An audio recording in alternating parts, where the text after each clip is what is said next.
Olá, seja bem-vindo ao Jornal do Campo, um programa produzido pelo CIRAM, o Sindicato Rural da Alta Noroeste, em parceria com a TVC, emissora afiliada à Rede Gazeta de Televisão. Nós estamos aqui para levar até você informações sobre agricultura, pecuária, mundo equestre, gestão, inovação, direito no campo, sustentabilidade e tudo o que é relevante no agronegócio. No programa de hoje, a gente vai fazer uma dedicatória a Araçatuba. Na quinta-feira passada, a cidade completou, dia 2 de dezembro, 113 anos. E nós preparamos uma reportagem especial para celebrar a data. É com ela, que aborda os ciclos econômicos de Araçatuba ao longo do tempo, que a gente abre o Jornal do Campo de hoje. A terra do boi não é mais a mesma. Durante quase 70 anos, desde a chegada do vagão dormitório que originou Araçatuba, isso lá em 1908, o ciclo econômico dominante na cidade foi a pecuária extensiva, ou seja, a criação do gado em grandes áreas de pastagem. Então, Araçatuba começou com a união dos produtores e tudo mais, se reuniam aqui. Então, a estrutura de Araçatuba, a boiada que vinha do centro-oeste, que vinha de outros estados, ela chegava em Araçatuba, pernoitava em Araçatuba, passava 3, 4 dias em Araçatuba e depois seguia viagem. Então nós tínhamos até, inclusive o CIRAM tinha uma área que chamava a Balança do CIRAM, onde nós tínhamos umas estruturas bem grandes de currais, tínhamos a balança propriamente dita e ele era interligado à ferrovia. Então alguns bois entravam nos trens e caminhavam aí para o resto do país. Os outros não, chegavam, pernoitavam e depois seguiam viagem. E com isso, Araçatuba foi ficando, os pecuaristas foram permanecendo em Araçatuba, se fixando em Araçatuba, e aí sim começou o ciclo do boi em Araçatuba. No passar dos anos, nós tivemos a construção da Praça Rui Barbosa. A Praça Rui Barbosa é uma praça muito grande, no centro de Araçatuba, onde os pecuaristas se reuniam. E ali formavam o preço da arroba do boi para o país como um todo. Então o pessoal falava assim, não, aonde que está, quanto está a arroba do boi? Essa arroba do boi, o preço era ditado na Praça Rui Barbosa. E o apelido dela ficou como? A Praça do Boi, né? Porque ali é onde se criava o preço do boi gordo para o resto do país. E qual foi a importância do CIRAM em todo esse processo? Você disse que o sindicato surgiu da união dos primeiros pecuaristas. Mas e ao longo do tempo, haja vista que hoje o CIRAM está aí prestes a completar 80 anos? Não, a importância do CIRAM foi justamente o que, com a chegada desses pecuaristas, formou-se uma associação e essa associação foi fortificando e nasceu assim o sindicato. Hoje, o ano que vem vai fazer 80 anos de idade, então é uma vida, criada em torno do Sindicato Rural, que começou com uma associação e um sindicato de 80 anos. E aí, como foi a atuação do sindicato, o que os pecuaristas fizeram na cidade e na região para continuar mantendo a pecuária forte por aqui? Olha só, onde nós estamos gravando aqui, foi doado por um pecuarista, o Recinto de Exposição Clibas de Almeida Prado.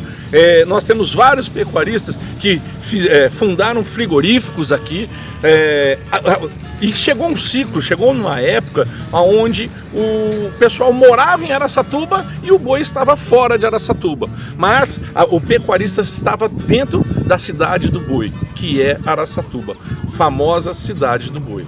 E o CIRAM contribui ainda hoje para as demandas do pecuarista e do agronegócio de forma geral? Exatamente, Marcelo. Hoje o CIRAM é responsável por muitos cursos, juntamente com a parceria FAESP e Senar. Nós hoje temos o maior número de cursos ministrados no estado de São Paulo, apoiando quem? O produtor rural.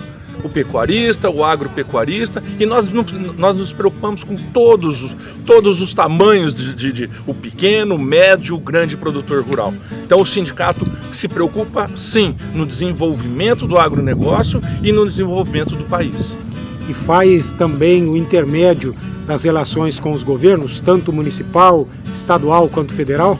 Exatamente, a gente faz esse intercâmbio entre governo estadual, federal, nós temos voz ativa, então nós vamos sim, nós fomos para Brasília, nós fizemos tratoraço, nós fizemos Fundo Rural Não, e estávamos sempre encabeçando, se não estivéssemos encabeçando, pelo menos participando com muita força, preocupado com o produtor rural, preocupado em não cobrar imposto, ou cobrar o mínimo possível, ou brigar por todas as causas do agronegócio, nós estamos por trás apoiando o produtor rural. Em meados dos anos 1970, a vocação para o agronegócio se manteve, mas outra cultura passou a dominar o ciclo econômico.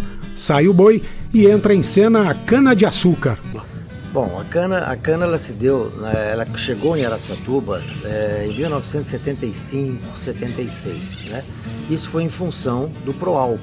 Quando surgiu o Proálcool no governo Geisel, ele que introduziu o Proálcool pela crise do petróleo, né?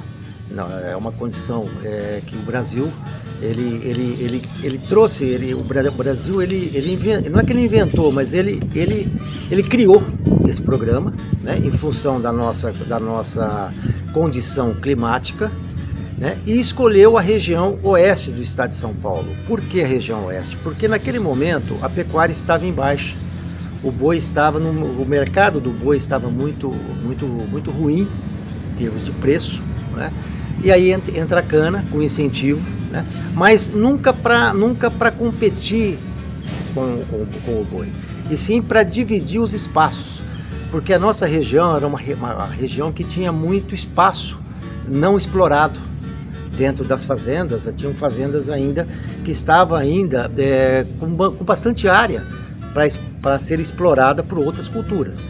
Surge a cana, né, com incentivos, bons incentivos, financiada pelo Banco do Brasil, e aí então surge a primeira destilaria de álcool em Valparaíso, isso em 1975, 76. A segunda destilaria da nossa região foi a Arauco em 1977, 78, né? Foi quando foi instalada a pedra fundamental.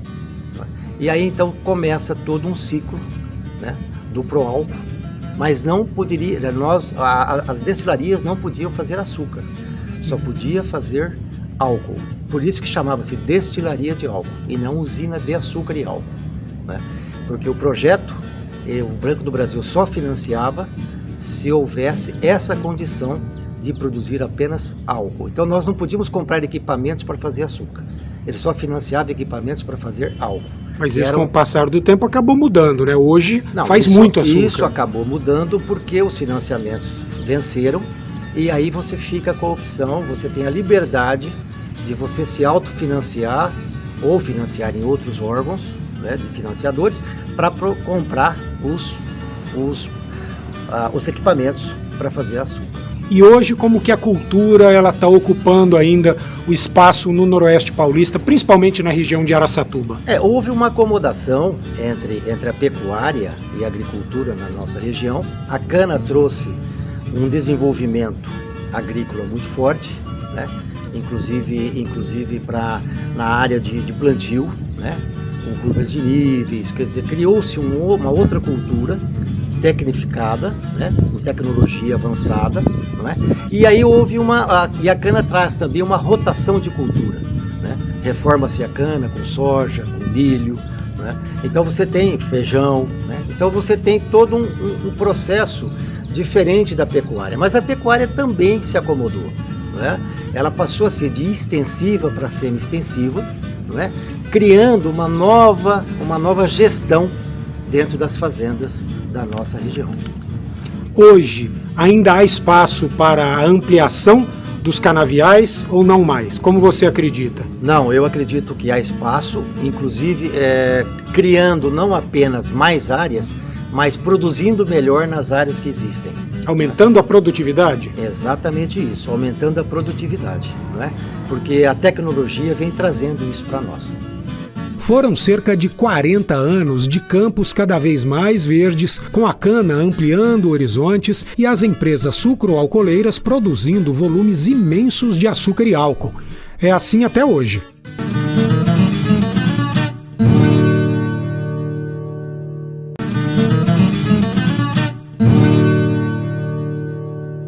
Com a construção do maior complexo esportivo equestre da América Latina e um dos melhores do mundo, a antiga Terra do Boi e também nova fronteira sucroenergética ganhou um novo apelido. Araçatuba passou a ser vista como capital nacional do cavalo quarto de milha.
Infraestrutura do complexo esportivo. Aliás, descreve para a gente como é que é essa infraestrutura e avalia ela para a gente.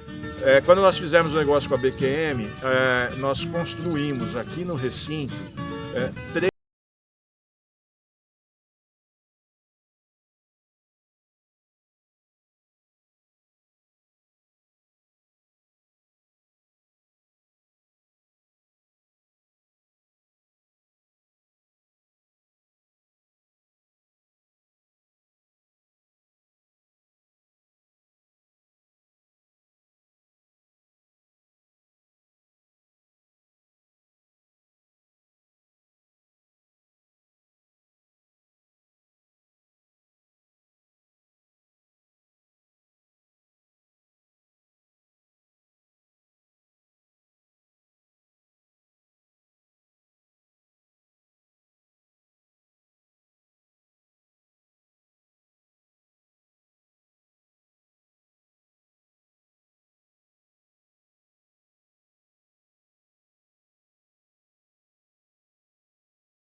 quarto de milha, mas a pecuária continua sendo fundamental para a economia de Araçatuba.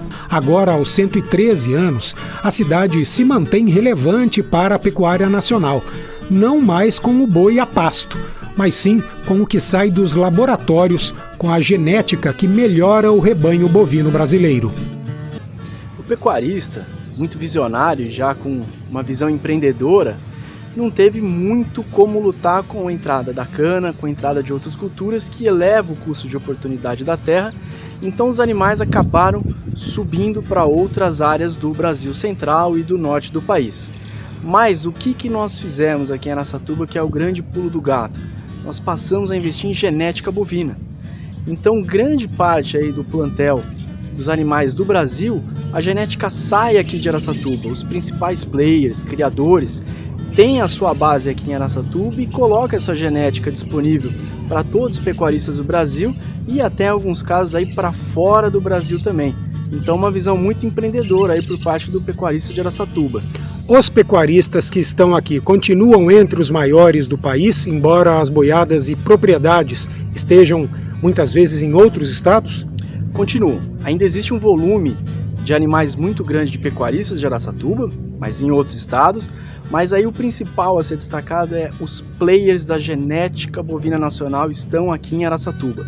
Então esse é um ponto a se destacar e muito importante de ser relatado. A gente está falando em touros, em matrizes, as duas coisas. Touros e matrizes, ambos os dois, essa genética tem o DNA de Araçatuba.